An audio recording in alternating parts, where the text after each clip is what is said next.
Hey guys, what's up? Today I decided to talk about the GameCube and to specifically focus on the most expensive JRPGs for it. I could have made a top 10, I could have made one, but I don't think the GameCube has that many expensive JRPGs. Most of them, good or bad, most of them go for around $20, $25, so I don't think it was worth it, but there are some games that go for quite a price nowadays.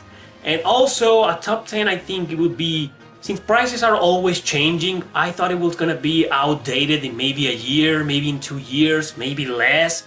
Like I said, prices are always changing. Some games might go up in price one day, some games just might come down, which is highly unlikely, but hey, shit happens. So I'm just going to talk about 5 or 6 of the most expensive for this console. And why the GameCube, you're probably wondering. Why? Maybe I'm gonna make a series about these videos. And why did I decide to start with the GameCube? I don't know, it was just random. To be honest, I was planning on talking about one game in particular. This guy right here. Yeah, but then I realized that I could talk about other games in one video. The most expensive JRPGs on the GameCube. So I came up with that. If this works out, maybe I'll start doing the PlayStation 1, the PlayStation 2, PlayStation 3. PlayStation 3 will be interesting considering I don't think there's any JRPG out there that goes for over $100 as of yet. But anyway, yeah, I might make series about this, and why the GameCube? It was just plain random. Okay, so let's take a look.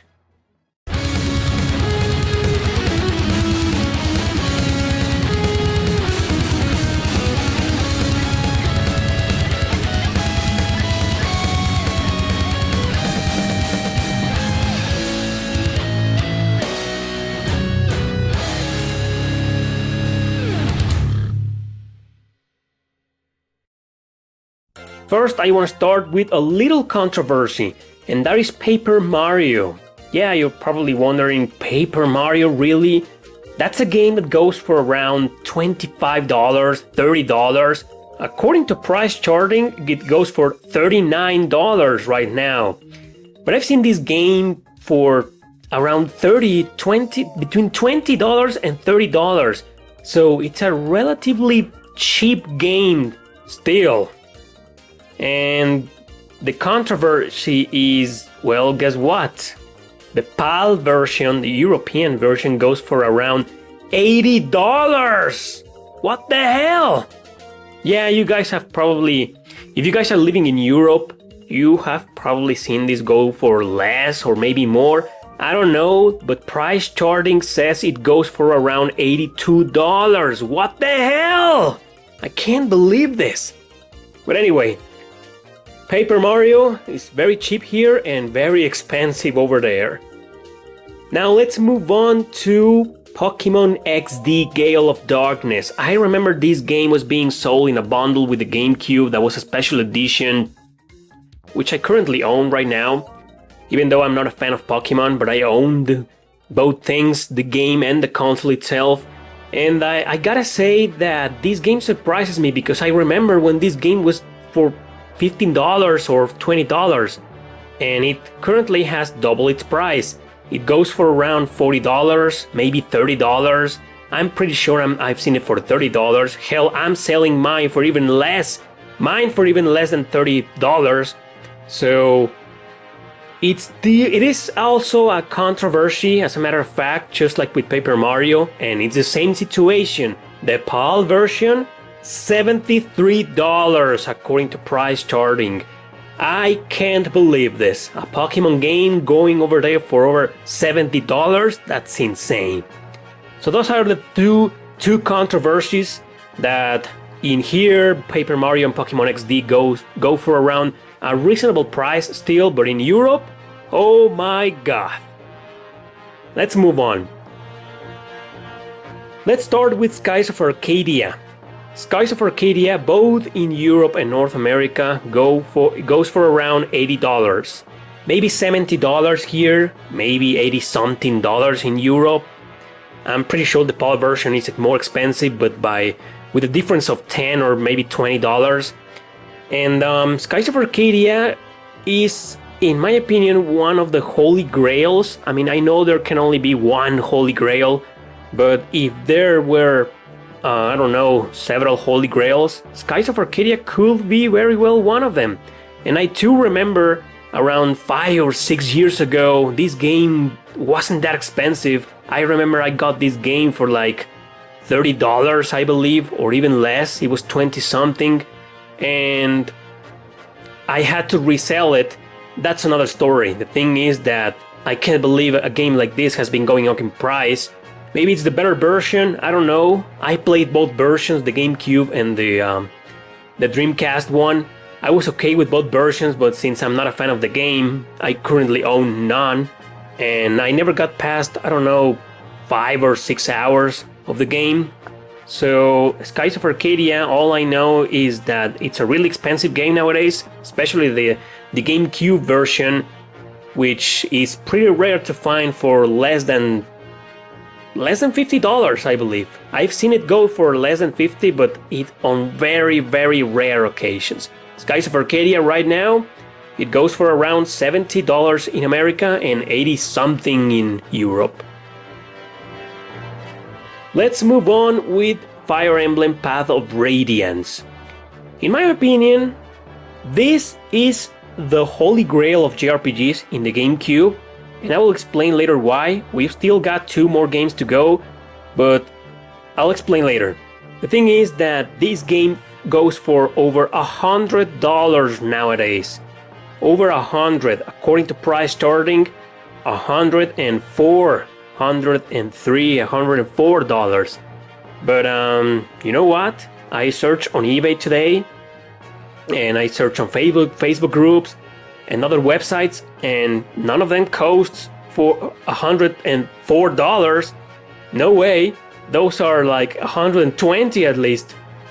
Maybe on eBay another day you will find it for less or for more, but nowadays both in Europe and North America this game goes for $100, over $100. That's insane, man, because I remember over 8.5 years ago I got my copy in mint condition in a bundle. I bought a GameCube and it had other games, like 10 games including Path of Radiance. I got this bundle for around, I remember it was for $80, I believe, the equivalent of $80. And I can't believe just Path of Radiance is more expensive than that nowadays. This is one of my favorite video games of all time, and of course my favorite Fire Emblem ever. So I am proud to have it, I own it, I love it.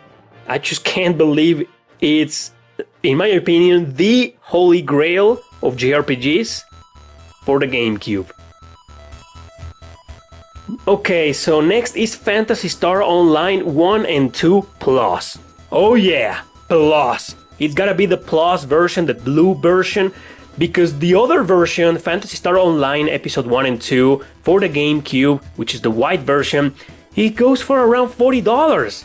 And in Europe, it goes for around 20 something, less than $30. So how can just a little, very, very small expansion pack go for around 120, to say the least? I've seen this game go for around $150 almost everywhere. It's very rare, it's very hard to find, and that's okay. Most people consider this game the holy grail, and I disagree. I mean, it's just an expansion pack. It's not the game, it's not the original version. If the original version would cost $120, then that will be, in my opinion, the holy grail of the GameCube for the JRPGs. But an expansion pack is the holy grail? Seriously? I can't believe it. But anyway, who am I to decide? And according to most people, Phantasy Star Online 1 and 2 Plus is the holy grail of JRPGs for the GameCube, because it goes for around $120 and $150 nowadays. Of course, a complete in-box version. That's insane, man. Okay, last and the most expensive JRPG ever. And that is a port of Pokemon Ruby and Sapphire called Pokemon Box. Wow, the price for this game, oh my god. There's a huge story behind it that I think I will need an entire video to explain it. But the thing is that it was sort of like a very limited edition going to some Japanese website. But there is, as a matter of fact, a North American version of this Pokemon box. Extremely hard to find, going for around $300 at least on eBay. Price charting says it goes for around $265, but I don't think I've seen it for that price. I believe it's extremely rare and extremely expensive. But to call this the Holy Grail, considering it's just a port, a very limited edition port, limited print run port of 2 games for the Game Boy Advance, and the complete set includes a memory card, I believe, and a cable link. That's kind of cheap to say. I mean, how can we call this the Holy Grail? To me, it's Fire Emblem Path of Radiance. To most people, it's Phantasy Star Online. But here you go, Pokemon box, no less than $300.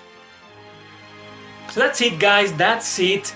About this Pokemon box, I honestly didn't do any research about it, because before this video I only had every single other game I talked about, and then all of a sudden, while I was researching the price for Pokemon Gale of Darkness, I came about this Pokemon box. So I made a little research, fast research.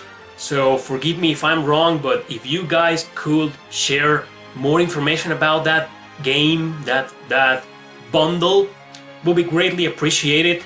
I don't really want to count that game as a Holy Grail because it's a bundle, it comes with other accessories, so it's sort of like a special edition, limited print version. I don't know, to me the Holy Grail is Fire Emblem, or to most people, like I said in the video, is Phantasy Star Online version 1 and 2, episode 1 and 2, plus. Right. Anyway, that's it, guys. Thanks for watching. Don't forget to subscribe and share the video with your friends. See you next time.